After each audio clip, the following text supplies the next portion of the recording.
ခိုင်ပြည်မောင်တော်မြောက်ပိုင်းဘင်္ဂလားဒေ့ရှ်နေဆက်မှာဖြစ်ပွားနေတဲ့တိုက်ပွဲတွေနဲ့ပတ်သက်ပြီးတော့ဇန်နဝါရီလ17ရက်နေ့ကဘင်္ဂလားဒေ့ရှ်နိုင်ငံတက်ခနက်မြို့မှာဘင်္ဂလားဒေ့ရှ်နေချားဆောင်တပ် BGB နဲ့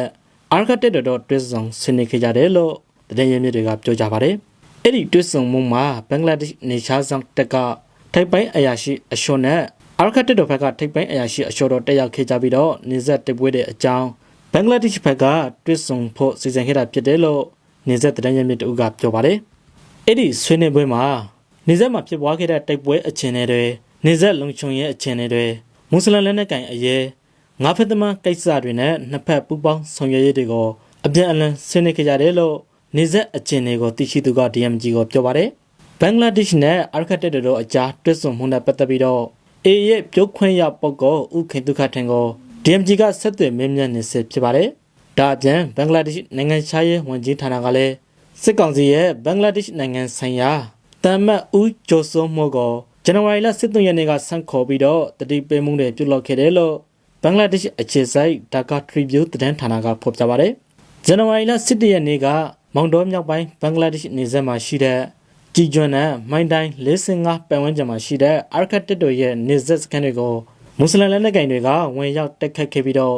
နှစ်ဖက်တိုက်ပွဲတွေပြင်းထန်စွာဖြစ်ပွားခဲ့ကြပါတယ်။အဲ့ဒီတိုက်ပွဲအတွင်းဘင်္ဂလားဒေ့ရှ်နိုင်ငံဖက်အချင်းကို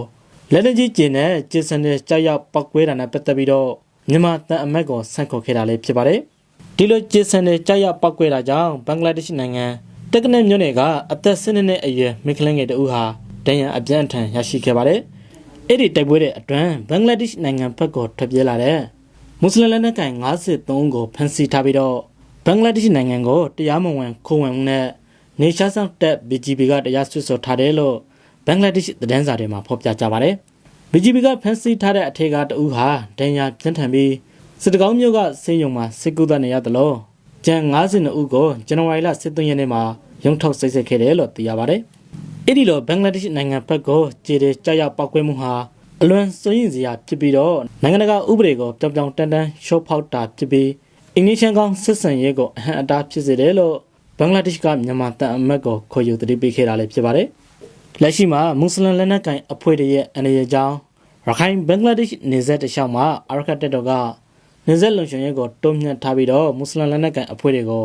လိုက်လံရှင်းလင်းမှုတွေပြုလုပ်နေတယ်လို့သိရပါတယ်။ A ဟာနေဆက်တလျှောက်မှာလူအင်အားလက်နက်အားအပြည့်နဲ့လုံခြုံရေးကိုအရင်ကထက်တုံ့ပြန်ချထားပြီးတော့ရှင်းလင်းရေးကိုအန်တိုက်အတိုက်လှုပ်ဆောင်နေတာလေးဖြစ်ပါတယ်။